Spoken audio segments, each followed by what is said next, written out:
Es una de las bandas desarticuladas en los últimos años, tal vez más grande que se ha conocido, en cuanto a los montos que han manejado para defraudar al fisco.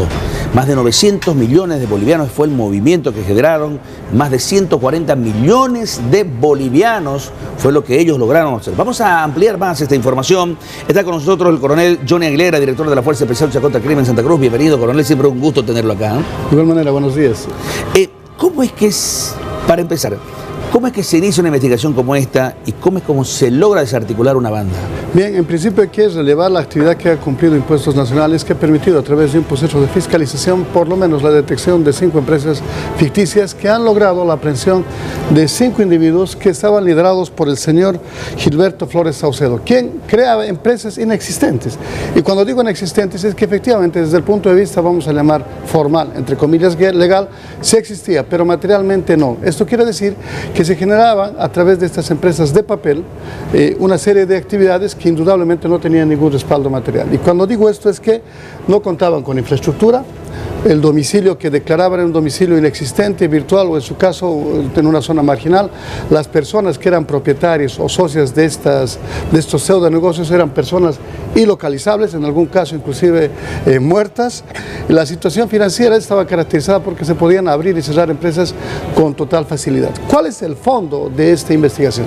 En principio estamos frente a un delito que se denomina, desde nuestra perspectiva, evasión impositiva, que tiene una característica traducida en enriquecimiento ilícito de particulares con afectación al Estado. ¿Cuál es la afectación al Estado que promueve esta actividad? Primero, como sabemos, existe una base imponible, todos estamos obligados a declarar nuestro IVA, es decir, nuestro impuesto al valor agregado y el impuesto a la utilidad específica, que sobrepasan el 13%. En esa circunstancia, muchas personas adquirían estas facturas en la creencia, probablemente, de que estaban recibiendo una nota fiscal que tenía una base material que iba a poder ser descargada.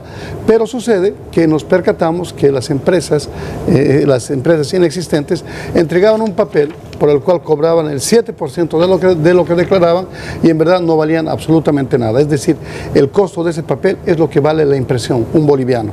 Sin embargo, se cobraban el 7% de esa cifra con la intención, los clientes, vamos a llamarlos así, de que se podían descargar ante impuestos nacionales precisamente con la finalidad de reducir la base imponible. Ahora, ¿cuál es el hilo? Se empieza a buscar estas empresas, ustedes van a buscar la empresa X, no hay la dirección, no hay el personal, no hay la infraestructura de lo que realmente se identificaba como tal. Correcto. En principio se establece ya, vamos a decir, un modus operandi, una firma criminal caracterizada fundamentalmente por la búsqueda de personas que en definitiva eran testaferros o palos blancos, los cuales prestaban su identidad para la apertura de negocios sin contar con ningún sustento material. Usted nos pregunta cómo es que estamos en la certeza de que esta es una organización criminal. Primero, hemos realizado actividades no solamente de inteligencia previa, sino de actividad material que se traduce en 5 allanamientos, en los cuales encontramos en el domicilio, en los vehículos, ya de hecho en la operación en sí misma, a personas que lo que pretendían el día de anteayer, vender 2 millones en facturas, lo que iba a generar 130.000 bolivianos y lo que indudablemente generaba, vamos a decir, una excelente ganancia, que provocaba inclusive que el líder de esta organización criminal ande en una camioneta Tundra 2018 armado. Usted nos pregunta cómo es que estamos en la certeza. Pues hemos encontrado impresoras en las cuales existían estas pseudoempresas, las cuales indudablemente jamás materialmente existieron. Pero además camisas con el logo en los cuales evidentemente en el momento seguramente de la venta de facturas pretendían hacer creer en quien compraba que efectivamente había una actividad material. Ahora, 2 cosas que son importantes. Ya se ha iniciado un proceso, se los ha mandado a Palmasola. Las personas que le compraban este tipo de servicio, compraban estas facturas, ¿van a ser investigadas?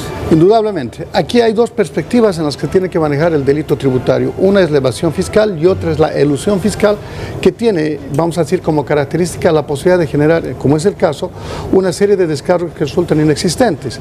Evidentemente tendremos que establecer si estas personas han sido sorprendidas o no en la adquisición de estas facturas. Ahora bien, ¿para qué se utilizan estas facturas? Primero, para evitar la fiscalización. Segundo, en muchas circunstancias, para la generación de compras fantasmas. Es decir, se descargan una venta, una compra inexistente con una factura, una nota fiscal que no tiene una base material. Esto indudablemente tiene que llamarnos la atención. Y claro, deben haber personas o entidades, ya vamos a verificarlo en las siguientes horas, que efectivamente hubieran podido ser sorprendidas con la compra o entrega o de descargo con estas facturas.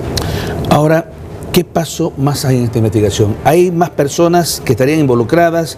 ¿Habrían otro tipo de empresas haciendo este mismo tipo de trabajo? Sí, estamos en esa certeza porque hemos entendido que el modus operandi es una especie de catering que se entrega a domicilio. Es decir, hay una lista previa de personas o empresas interesadas en la compra de estas facturas a las cuales van a entregarles puerta a puerta y obviamente realizar un cobro.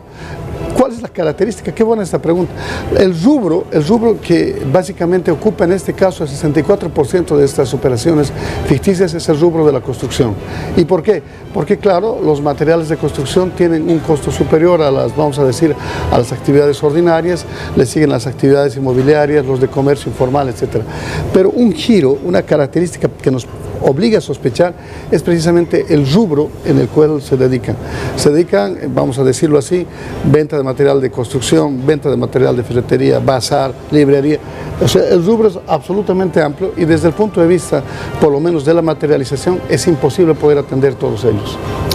Coronel, yo le agradezco muchísimo esta explicación aquí en Noticias PAT. Todo el país ha estado atento a esta entrevista. Importante el golpe que se ha dado a una red de evasión fiscal muy bien estructurada, pero que ha sido ya desarticulada. Gracias, coronel, por estar con nosotros.